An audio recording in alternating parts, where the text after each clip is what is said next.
بسم اللہ الرحمن الرحیم۔ السلام علیکم ورحمۃ اللہ وبرکاتہ۔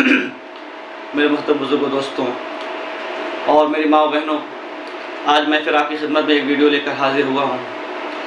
یہ ویڈیو اسپیشلی آپ لوگ کے لیے بنایا گیا ہے جن کو یہ لگتا ہے کہ وہ غم سے پریشان ہیں اور ان کے گھر میں کسی نے کچھ کرا دیا ہے، ان کے دکان کی بندش کرا دی ہے، ان کا کاروبار نہیں چلتا، رزق میں برکت نہیں ہوتی اور گھروں میں پریشانی آ رہی ہیں، تو ان کو چاہیے کہ یہ ویڈیو میرا اخیر تک دیکھیں تو انشاءاللہ ان کے سارے مسئلے حل ہو جائیں گے۔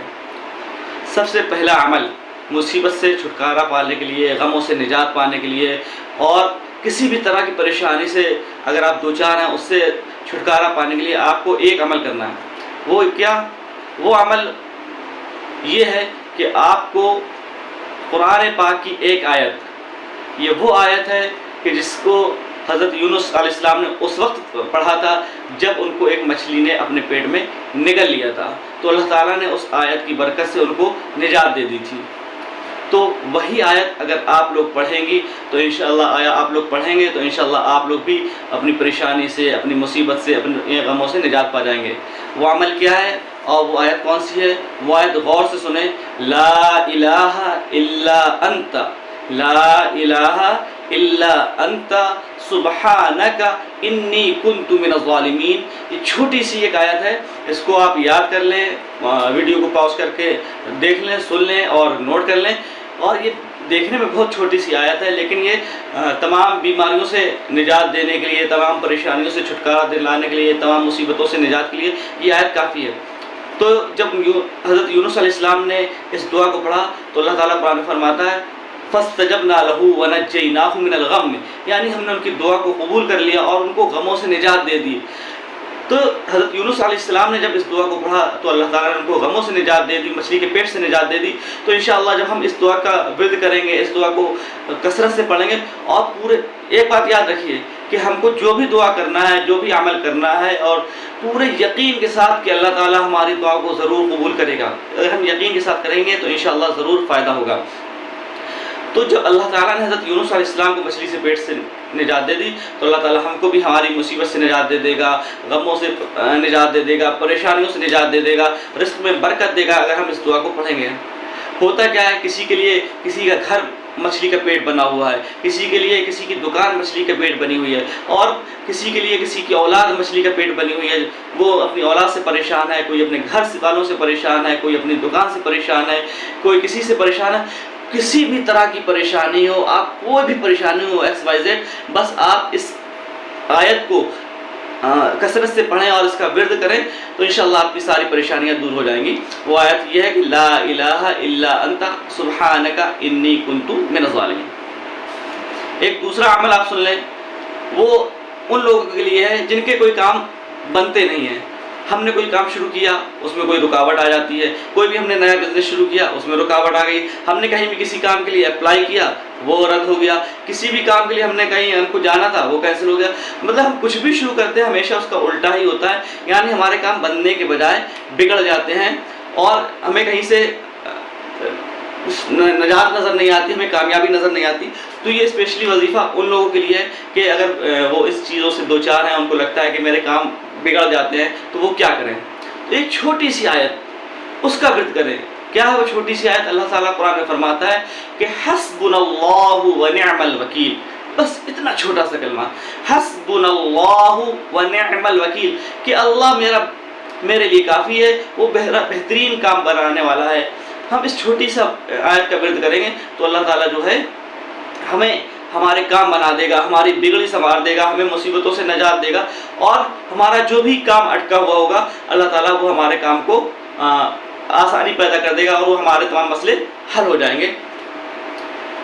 تیسرا مسئلہ، حاسدین کے حسد سے بچنے کے لیے، شریروں کے شر سے بچنے کے لیے، فتنوں کے فتنے سے بچنے کے لیے اور جناتوں کے شر سے بچنے کے لیے ہم آپ کو ایک ایسا وظیفہ بتانے جا رہے ہیں جو آپ کو حاسدین کے حسد سے بھی نجات دے گا، فتنوں کے فتنے سے بھی نجات دے گا، شریروں کے شر سے بھی نجات دے گا۔ اس آیت کو آپ غور سے سنیں اور اس عمل کو کریں تو انشاءاللہ آپ کے تمام مسئلے حل ہو جائیں گے۔ وہ آیت مسئلہ کون سا ہوتا کیا ہے؟ کہ ہمارے بہت سے حاسدین پیدا ہو جاتے ہیں جب ہم کامیاب ہونے لگتے ہیں، سکسیس ہونے لگتے ہیں، اپنی لائف میں آگے بڑھنے لگتے ہیں، تو کچھ لوگ ہم سے جلنے لگتے ہیں. تو پھر ان کے دل میں، جن کے دل میں کینہ ہوتا ہے، جن کے سینے میں کینہ بھرا ہوتا ہے اور جن کے دل میں حسد ہوتا ہے، تو ان سے ان کو ہماری کامیابی اچھی نہیں لگتی، ان سے ہماری خوشحالی نہیں دیکھی جاتی، ان سے ہمارا رزق اچھا نہیں دیکھا جاتا، ان سے ہمارا کاروبار اچھا چل رہا ہے وہ نہیں دیکھا جاتا. اگر ہمارا گھر اچھا بن گیا ہے تو جو حاسدین ہوتے ہیں ان سے ہمارا اچھا گھر نہیں دیکھا جاتا، ہمارا اچھا پہننا اوڑھنا، ہماری اچھی سواری نہیں دیکھی جاتی، تو جلتے کڑتے رہتے ہیں اور ہمارے لیے نظر لگا دیتے ہیں اور کڑتے ہیں، تو جس کی بنا پہ اس کا اثر ہمارے اوپر ہوتا ہے. اگر ہماری بیٹا اچھی تعلیم حاصل کر رہا ہے، اس کی جاب اچھی لگ گئی تو ان کو پیٹ میں مروڑ ہونے لگتی ہے. اگر ہماری بیٹی کی اچھی جگہ سے شادی ہو گئی، اچھے رشتے آ گئے، اگر وہ اپنی سسرال میں خوش ہے تو کچھ لوگوں کو اسی سے تکلیف ہونے لگتی ہے. تو یہ تمام طرح کے لوگ جس معاشرے میں، سوسائٹی میں ہم رہ رہے ہیں، ہر طرح کے لوگ پائے جاتے ہیں. ہمارے قریبی بھی جو ہوتے ہیں وہ ہم سے اپنے زیادہ جلنے والے ہوتے ہیں. ان کو یہ لگتا ہے کہ کبھی ایسا ہوتا ہے کہ دو ملنے والے ہیں، دو بھائی ہیں، ایک بھائی کے بچے جو ہے کامیاب ہو رہے ہیں، دوسرے بھائی کے بچے کامیاب نہیں ہو پا رہے ہیں، یا ایک رشتہ دار بہت زیادہ سکسیز ہے اپنی لائف میں، دوسرا رشتہ دار کم سکسیز ہے. تو جو کم سکسیز ہے تو اس کے دل میں حسد پیدا ہوتا ہے، جلن پیدا ہوتی ہے، کینہ پیدا ہوتا ہے، بغض عداوت رکھتے ہیں. تو ایسے لوگوں سے بچنے کے لیے ہم کو کیا کرنا ہے؟ تو اگر کبھی لائف میں، زندگی میں آپ کا ان لوگوں سے واسطہ پڑے جو بظاہر آپ کے دوست بن کے آپ کو نقصان پہنچانا چاہتے ہیں، جو آپ کے خیر خواہ اور ہمدرد بن کے آپ اندر آپ سے حسد رکھتے ہیں، کینہ رکھتے ہیں، تو ان کے شر سے بچنے کے لیے آپ کو کیا کرنا ہے؟ تو ایک تیسرا عمل جو آپ کو کرنا ہے وہ یہ کہ آپ کو ایک آیت کا ورد کثرت سے کرنا ہے، ایک آیت چلتے پھرتے کثرت سے پڑھنا ہے. کیا؟ وَأُفَوِّضُ أَمْرِي إِلَى اللَّهِ. کیا؟ وَأُفَوِّضُ أَمْرِي إِلَى اللَّهِ، کہ میں اپنے سارے کے سارے کام اللہ کے حوالے کرتا ہوں. اللہ تعالیٰ فرماتے ہیں فَوَقَاهُ اللَّهُ سَيِّئَاتِ مَا مَكَرُوا. تو پھر جب ہم یہ آیت پڑھتے ہیں تو اللہ تعالیٰ فرماتے ہیں کہ ہم نے ان لوگوں کے مکر سے، لوگوں کے دھوکے سے، لوگوں کے شر سے، لوگوں کے فتنے سے بچا لیا. یعنی جب ہم اس آیت کو پڑھتے ہیں تو اللہ تعالیٰ ہمیں لوگوں کے شر سے، فتنے سے، حاسدین کے حسد سے، شریروں کے شر سے، فتینوں کے فتنے سے اللہ تعالیٰ ہماری حفاظت فرماتے ہیں. تو آپ لوگوں سے گزارش یہ ہے کہ اگر آپ لوگ کے ساتھ ایسے حالات پیش آ رہے ہیں، آپ کو یہ لگتا ہے کہ آپ کے ساتھ کوئی مصیبت ہے، پریشانی ہے، آپ کے گھر میں کسی نے کچھ کرا دیا ہے، آپ کی دکان میں بندش ہے، کچھ کرا دیا ہے، تو آپ کو یہ چاہیے کہ یہ ان عمل کو کریں، ان وظائف کو کریں، تو انشاءاللہ آپ کے تمام مسئلے حل ہو جائیں گے. خاص طور سے خواتین جن کو اکثر اس چیز کی شکایت رہتی ہے، وہ عاملین کے چکر میں پڑ جاتی ہیں، اور وہ جب کسی عامل کے پاس جاتی ہیں ان سے کہتی ہیں ہم کو ایسا لگتا ہے کہ کسی نے میری کچھ کرا دیا، کسی رشتہ دار نے، لگتا ہے گرہ کلش ہو گیا ہے، اور دکان میں کسی نے کچھ بندش کرا دی ہے، ہماری دکان نہیں چلتی، اور گھر میں ہر وقت پریشانی رہتی ہے، گھر میں لڑائی جھگڑے ہوتے رہتے ہیں. تو عامل بھی بہت اچھے طریقے سے جانتے ہیں عورتوں کو بیوقوف بنانا، تو ان سے پیسے ایٹنے کے لیے ہاں لگتا ہے آپ کے گھر میں کچھ جنات کا سایہ ہے، کسی نے کچھ کرا دیا ہے، اس طرح کی باتیں کرتے ہیں، اور وہ عورتوں کو بیوقوف بناتے رہتے ہیں اور پیسے ایٹتے رہتے ہیں، اور عورتیں بھی ان کے چکر میں پڑی رہتی ہیں اور ان کو دیتی رہتی ہیں. یقین مانیں اگر آپ اللہ پر یقین رکھیں، اللہ پر ایمان رکھیں، اور اللہ تعالیٰ نے جو ہمیں طریقہ بتایا ہے، مانگنے کا وظیفہ بتایا ہے، تو ہم پورے یقین کے ساتھ اگر ہم اللہ سے یہ مانگیں تو ایسا ہو نہیں سکتا کہ ہماری مصیبتیں حل نہ ہوں اور ہمارے مسئلے حل نہ ہوں. تو کیا ایک بچہ جب اپنی ماں سے کوئی چیز مانگتا ہے تو کیا ایسا ممکن ہے کہ ماں اپنے بچے کو کوئی چیز نہ دے؟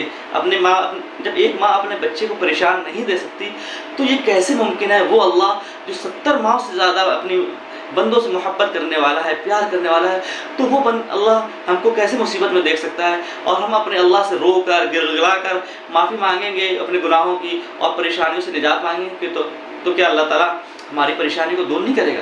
ضرور کرے گا. بس ہمیں یقین کی ضرورت ہے اور اللہ سے تعلق بڑھانے کی ضرورت ہے. اگر ہمارا جس دن اللہ سے تعلق بڑھ جائے گا، اللہ کے اوپر یقین بڑھ جائے گا، تو انشاءاللہ ہمارے سارے مسئلے حل ہو جائیں گے، ہماری بگڑی بھی بن جائے گی، ہماری مصیبتیں بھی دور ہو جائیں گی، ہماری پریشانیاں بھی دور ہو جائیں گی. اللہ تعالیٰ رزق میں بھی برکت دے گا، اللہ تعالیٰ کاروبار میں بھی برکت دے گا، اللہ تعالیٰ اولاد میں بھی برکت دے گا، اللہ تعالیٰ بیماریوں سے بھی نجات دے گا. بس آپ کو ان پر عمل کرنے کی ضرورت ہے. اللہ تعالیٰ عمل کی توفیق عطا فرمائے.